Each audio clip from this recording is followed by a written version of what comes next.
रिश्ते में तो हम तुम्हारे बाप होते हैं, नाम है शहंशाह। हाँ जी, तो गैस अस्सलाम वालेकुम। तो गैस ये रहा हमारा क्लास ए पावर एम्पलीफायर जो आपके सामने दिया गया है। तो ये एक लिहाज से गैस क्लास ए पावर एम्पलीफायर कॉमन एमीटर का सोर्स ही इस्तेमाल कर रहा है। जैसे कि आपके सामने यहाँ पे मेंशन है, ये कॉमन एमीटर का एक सोर्स है। तो कॉमन एमीटर का सर्किट तो आपको बिला भी याद होगा। जैसे कि ये एक बीजीटी है, बीजीटी में आप जानते हैं हमारे पास ये बेस होती है इस साइड पे और ये कलेक्टर होता है, जबकि ये एमीटर होता है। तो ये चीज़ें आपको याद होनी चाहिए। और उसके बाद दूसरी चीज़ मैं बताता चलूँ, हम इसके एनालिसिस करेंगे, डीसी एनालिसिस, एसी एनालिसिस। उसके बाद हम पावर्स को मालूम करना सीखेंगे, यानी कि वो पॉइंट जो हमें न्यूमेरिकल्स की फॉर्म में या एक इंजीनियर को कोई प्रॉब्लम सॉल्व करने में काम आते हैं, वो सारे पॉइंट्स हम आज की इस वीडियो में डिस्कस करेंगे। तो हमारे चैनल का एक हिस्सा बनने के लिए जल्द अज जल्द सब्सक्राइब के बटन को पुट कर दें।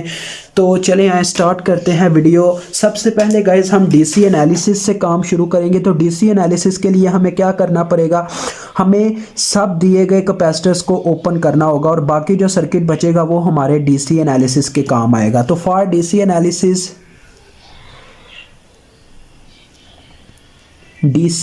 एनालिसिस हमें क्या करना होगा जी, ये आप शराइत बीच में मेंशन कर सकते हैं।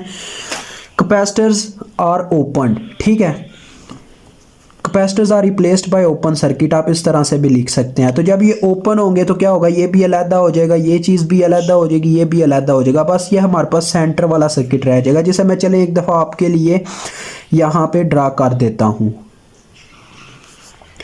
तो गाइज़ मेरा काम है आपके लिए क्वेश्चंस के एनालिसिस को हल करना, इजी बनाना। तो इसी वजह से मैंने ये कह लें कि थीसिस की वीडियो अपलोड करना शुरू की हुई है। नहीं तो मुझे कोई फ़र्क नहीं पड़ता, मैं डायरेक्ट आपको न्यूमेरिकल्स भी हल करवा सकता हूं, लेकिन उस उस्ताद का क्या फ़ायदा जो आपके लिए आसानी पैदा ना करे।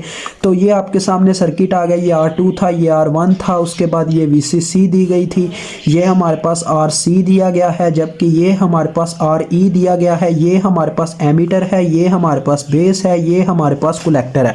अब आप कह रहे होंगे सर तो बोले जा रहे हैं, कुछ बता नहीं रहे। तो ये देखें, ये कैपेसिटर ओपन हुआ, ये हिस्सा खत्म हो गया, ये कैपेसिटर ओपन हुआ, ये हिस्सा खत्म हो गया, ये ओपन हुआ तो ये भी खत्म हो गया। अब डीसी एनालिसिस की बात चलती है। तो डीसी एनालिसिस गाइस हम कर चुके हैं EDC 1 में, लेकिन जिन बच्चों को नहीं पता उनकी क्लियरेंस के लिए मैं इसे आपके सामने रखूँगा। तो डीसी एनालिसिस आपको गाइज यहाँ पे एक पॉइंट है जिसे हम वोल्टेजेस का नाम दे देते हैं। ये एक नोड है जहाँ पे वोल्टेज एग्जिस्ट करते हैं VB के नाम से। अगर हमें हमारा मेन मुद्दा होता है क्यू पॉइंट्स की दो चीज़ों को मालूम करना, एक ICQ होती है, दूसरा पॉइंट होता है VCEQ। उनको मालूम करना क्यों ज़रूरी है, क्योंकि हमने एक लोड लाइन क्रिएट करनी होती है और वो सारा एनालिसिस में आ जाता है। तो वो बात की बात है, अभी हम शुरू करते हैं। तो सबसे पहले आपका काम यही होना है, आपने VB मालूम करने हैं। अब गाइज ये आपके पास एक वायर है इतनी, ये चेक करें, ये इतना सा एक सर्किट है। मैंने ये बताया था how to apply voltage division rule in a single wire. तो जिन बच्चों को याद है वो बहुत ही अच्छी बात है, जिन्होंने लीनियर सर्किट एनालिसिस को सीरियसली लेके समझा हुआ है। तो VB किसके क्रॉस है, VB इस वक्त R2 के क्रॉस हैं और ये एक पूरी वायर सप्लाइड वोल्टेज है VCC। तो आपने कैसे VB मालूम करना है, by using voltage division rule. VB किस वो रेजिस्टर के क्रॉस है, वो रेजिस्टेंस ऊपर आ जाएगी, R2 बटे में आएगी टोटल रेजिस्टेंस जो कि बनेगी R1 प्लस R2, क्योंकि सिर्फ इस वायर की बात हो रही है। और उसके बाद सप्लाइड वोल्टेज मल्टीप्लाई होंगे जो कि VCC है। तो ये फार्मूला होगा आपके पास VB का, ठीक है। एक ये भी कंडीशन होती है, अगर बीटा दिया गया हो तो हमें इनपुट रेजिस्टेंस पैरेलल में लेना पड़ता है। तो वो कई कंडीशंस में काम चलता है, कहीं में नहीं भी चलता, लेकिन मैं आपको फिर भी बताना चाहूँगा। अगर ऐसा होता है, किसी कंडीशन में ऐसा होता है कि यहाँ पे जो RE है और बीटा आपको क्वेश्चन में दे दिया गया, यानी बीटा होता है 50 से 250 रेंज तक, तो बीटा आपको गिवन है, तो आपको क्या करना है जी, R2 पहले आपने मालूम कर लेना है बीटा टाइम्स RE, ठीक है। ये इनपुट रेजिस्टेंस होती है, R इन से बोला जाता है, ठीक है। आपने ये चीज़ पहले मालूम कर लेनी है। जो भी इसका आंसर आता है, अगर वो 10 टाइम्स ऑफ R2 आ जाता है, यानी इसके सामने वाले रेजिस्टर का 10 टाइम आ जाता है, 10 गुना आ जाता है। जैसे फॉर एग्जांपल ये 10 किलो ओम है और ये हमारे पास कितना आ गया, 100 किलो ओम आ गया, ठीक है। तो लिहाजा इस सूरत हाल में आप इस रजिस्टर को इग्नोर कर सकते हैं, ठीक है। अदरवाइज़ अगर 10 गुने से बड़ा भी आ जाता तब भी आप इसको इग्नोर कर सकते हैं, मतलब 10 गुने तक की रेंज से जब वो पार हो जाएगा तो समझ लें उसको इग्नोर कर देना है। अदरवाइज़ आपको यहाँ पे क्या करना होगा, इसके पैरेलल में ये रेजिस्टेंस लेना होगा जिसका नाम है आर इन।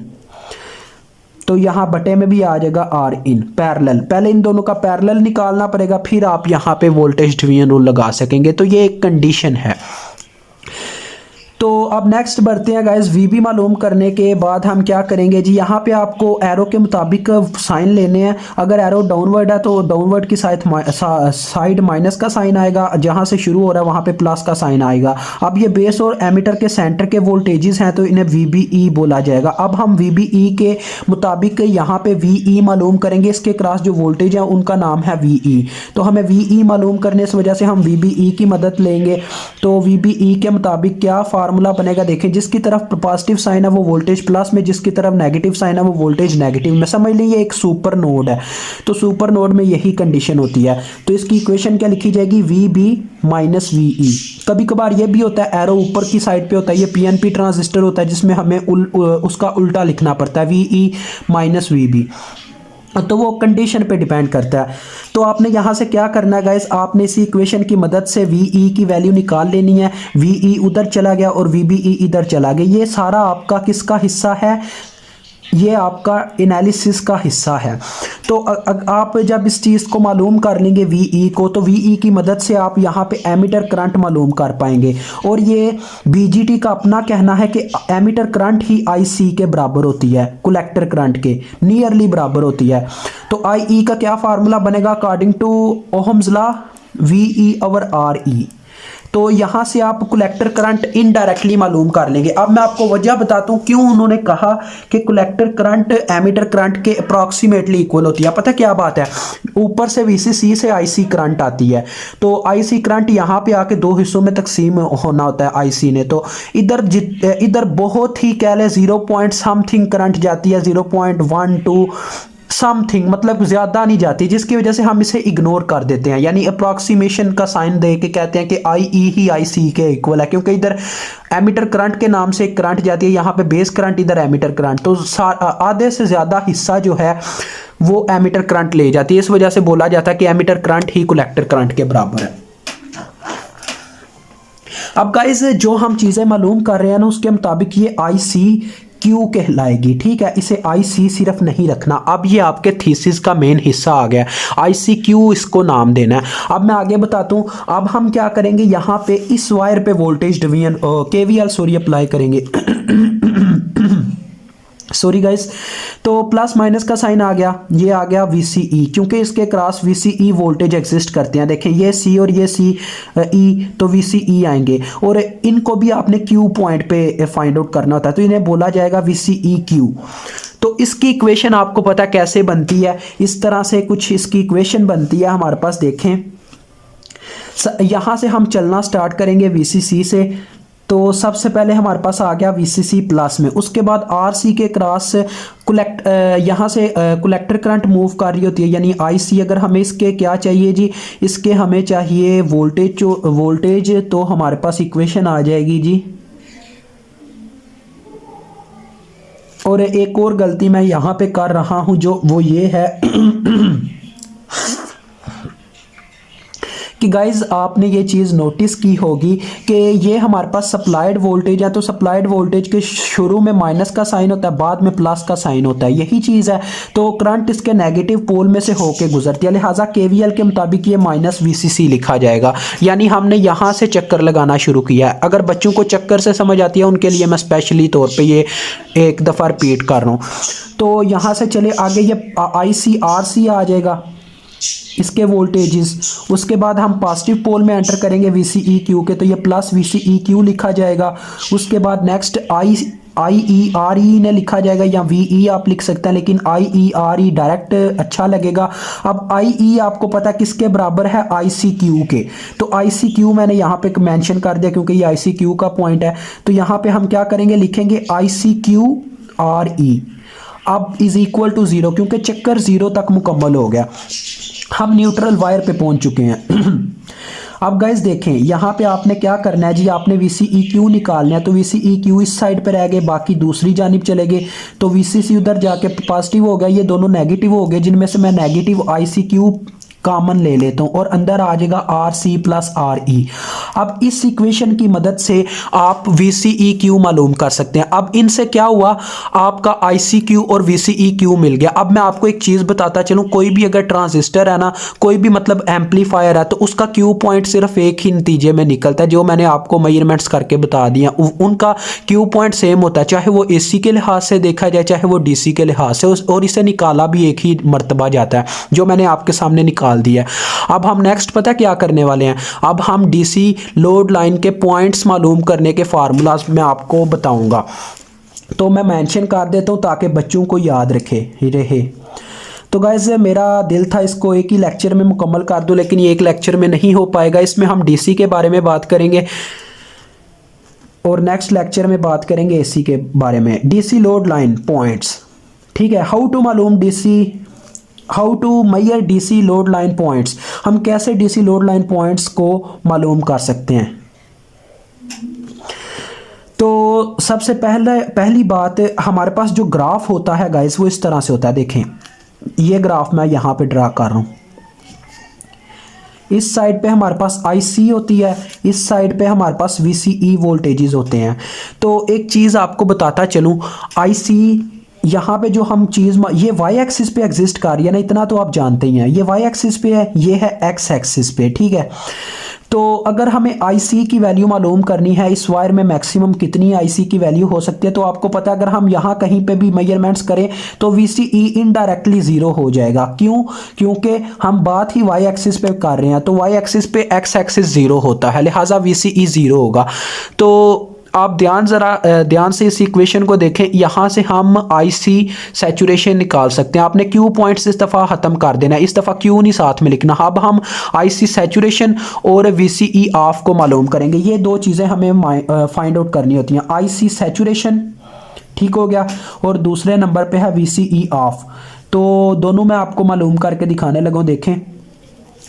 अब अभी IC सैचुरेशन की बात हुई है, तो उसके मुताबिक क्या नतीजा निकला है कि हमारे पास VCE ज़ीरो के बराबर होगा। अगर गाइस इस इक्वेशन में हम VCE की जगह ज़ीरो पुट कर दें तो हमारे पास IC का क्या फार्मूला निकलेगा। देखें IC पहले उठ के उस साइड पे जाएगी, ठीक है।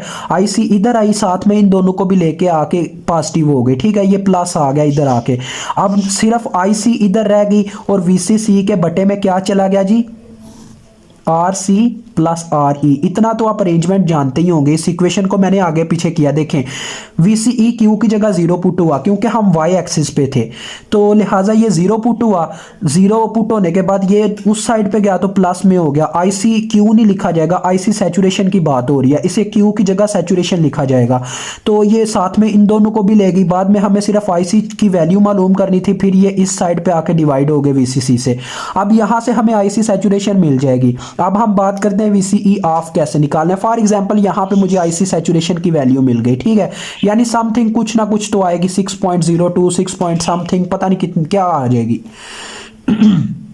अब गाइस देखें, अब मैं X एक्सिस पे वैल्यू निकालना चाहता हूँ VCE की, तो X एक्सिस पे क्या होगा, Y ज़ीरो हो जाएगा क्योंकि X पे हॉरिजेंटल पे कभी भी वर्टिकल डिस्टेंस कवर नहीं हो रहा। अभी हम सिर्फ हॉरिजेंटली चल रहे हैं, एक इंसान सिर्फ हॉरिजेंटली डिस्टेंस कवर कर रहा है, वर्टिकल वो जा ही नहीं रहा, जंप नहीं लगा रहा।